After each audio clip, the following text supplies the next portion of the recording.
Bonjour et bienvenue. Aujourd'hui, on va parler d'une figure historique, Abdallah Ben Yassine. C'était au XIe siècle, un idéologue clé des Almoravides. Oui. Et son riba. Oui, cette espèce de centre fortifié, mi-religieux, mi-militaire. Exactement. Certains pensent que ça pourrait être une lointaine inspiration pour la Mahadra. C'est une forme d'éducation assez unique en Mauritanie. C'est une piste intéressante, en effet. Pour en discuter, on a regardé plusieurs choses. Un dictionnaire biographique qui parle d'un certain Abdallah Ben Yazim, aussi un article de Zaman sur Ben Yassine lui-même, Oui. et surtout un rapport assez poussé du programme Passaz Minka. Il se concentre sur ce qu'on appelle l'EAI, l'éducation arabo-islamique, au Sahel et plus particulièrement en Mauritanie. Un rapport très riche, d'ailleurs. Tout à fait. Donc notre objectif, c'est de décortiquer un peu ce système, la Mahadra, comprendre son histoire, comment ça marche aujourd'hui et les dynamiques actuelles. Alors, allons-y. C'est parti. Pour commencer simple, la Mahadra, c'est quoi exactement ? On la décrit souvent comme une sorte d'université nomade, très liée à la société bédouine savante mauritanienne. C'est ça. Une institution vraiment ancrée dans cette culture. Son âge d'or, c'était plutôt les 18e, 19e siècles.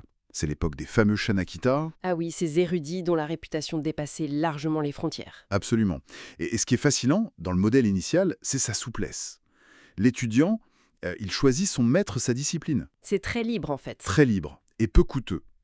Le cœur de la méthode, c'est la mémorisation. On apprend par cœur des textes fondamentaux. Comme le précite Khalil par exemple. Exactement, une référence majeure en droit malikite, qui domine dans la région. C'est vraiment ça la base. Liberté, accessibilité et mémorisation intensive. Mais bon, ça, c'était le modèle historique. Aujourd'hui, le paysage a pas mal évolué, j'imagine. Ah oui, clairement. On a un contraste assez fort. D'un côté, on trouve encore des madras très traditionnelles, parfois dans des zones isolées, comme Tézir ou Melkoura ou Nabakia. Elles sont souvent, disons, assez réfractaires au changement. Ok. Et de l'autre côté ? De l'autre, on a des institutions d'EAI beaucoup plus formelles. Certaines sont publiques, comme l'ICERI, l'Institut supérieur d'études et de recherche islamique. D'autres sont privées, comme l'Université Abdellah Ibn Yassine. Et il y a aussi les maadresses qui s'implantent en ville, non ? À Nouakchott, par exemple. Tout à fait, des mahadras nouvelles, urbaines. Et c'est là qu'est toute la tension, en fait. Comment on fait cohabiter cet héritage, cette tradition, avec les besoins, les appels à la modernisation? C'est le grand défi. Exactement. L'État essaye, il tente de créer des passerelles vers le système éducatif laïque, il soutient ce qu'on appelle des mahadras modèles qui essayent d'intégrer des matières plus modernes, les maths, le français. Mais ça doit pas être simple. Non parce que la résistance dans les milieux traditionnels, elle est forte. C'est un équilibre très délicat à trouver. Et pourtant, ce qui est assez fou, c'est que ces mahadras traditionnelles, malgré tout, elles attirent énormément d'étudiants qui viennent de l'étranger. Ah oui, c'est un phénomène marquant. On ne parle pas seulement du Sahel ou du Maghreb. Il y en a qui viennent d'Europe, d'Amérique du Nord, d'Asie même. C'est vrai, dans certaines des madrasas les plus anciennes, les étrangers sont parfois plus nombreux que les Mauritaniens eux-mêmes. C'est incroyable. Et qu'est-ce qu'ils cherchent ? Un témoignage mentionnait une vie d'ascétisme et un engagement pour le savoir. Oui, et c'est souvent ça. La quête d'une forme d'authenticité, d'un savoir islamique jugé plus pur, moins contaminé par la modernité. C'est un pôle d'attraction très fort pour ce public-là. Et le paradoxe, c'est que cette tradition s'adapte aussi aux nouvelles technologies. J'ai lu quelque chose sur le e-learning. Oui, c'est assez surprenant. On parle de génération madrasa. Il y a des figures, comme Mohamed Alassane Ould Dedewé, qui sont très médiatisées, très suivies. Et elles utilisent Internet, non ? Traditionnelles à distance. C'est une manière assez inattendue de donner une nouvelle vie, une nouvelle portée à cette institution ancienne. Bien sûr. Ce système éducatif, le IAI en général, a aussi un rôle social important. On mentionne souvent son impact sur l'alphabétisation. Oui, et c'est aussi un vecteur de mobilité sociale pour certains groupes qui ont été historiquement, disons, défavorisés. Comme les haratines. Par exemple, oui. C'est une communauté d'ascendance servile et on observe qu'ils investissent beaucoup ce champ de l'éducation arabo-islamique. C'est une voie d'ascension sociale pour eux. Mais tout n'est pas consensuel. Il y a des débats, des critiques. Forcément, la pertinence de certains enseignements classiques est parfois remise en question. On a vu récemment une controverse assez vive autour de passages sur l'esclavage dans le fameux précis de Khalil. Ah oui, ça fait du bruit. Ça fait du bruit, oui.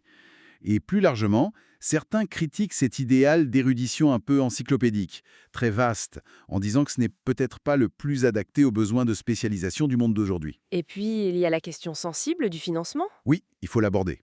de manière neutre bien sûr. Les madrasas fonctionnent beaucoup grâce aux contributions des familles, aux dons locaux. Parfois, l'État donne des subventions. Mais il y a aussi des fonds qui viennent de l'extérieur. Voilà, notamment des pays du Golfe. Et ces financements-là sont souvent plus difficiles à tracer, plus opaques.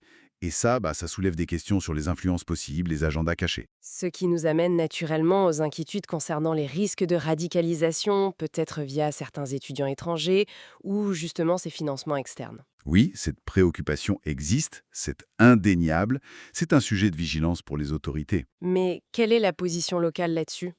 Eh bien, beaucoup de responsables et de maîtres mauritaniens semblent assez confiants. Ils mettent en avant la force de l'islam local, traditionnellement modéré, souvent d'obédience soufie. Ils pensent que cet ancrage profond peut faire rempart contre les idéologies extrémistes importées. D'accord. C'est leur pari en quelque sorte. C'est un peu ça, oui. Une confiance dans la résilience de leur propre tradition. Alors, si on essaye de synthétiser un peu tout ça, la Mahadra, ça apparaît comme une institution vraiment résiliente, non? Tout à fait, c'est le mot. Elle est profondément ancrée dans une histoire séculaire, nomade même. Et en même temps, elle est en pleine adaptation, en pleine tension, face à la mondialisation, aux technologies et puis à ses propres débats internes. C'est exactement ça. Un mélange fascinant de permanence et de changement. Et ça nous laisse avec une question pour la fin, peut-être. Oui, une petite pensée pour conclure.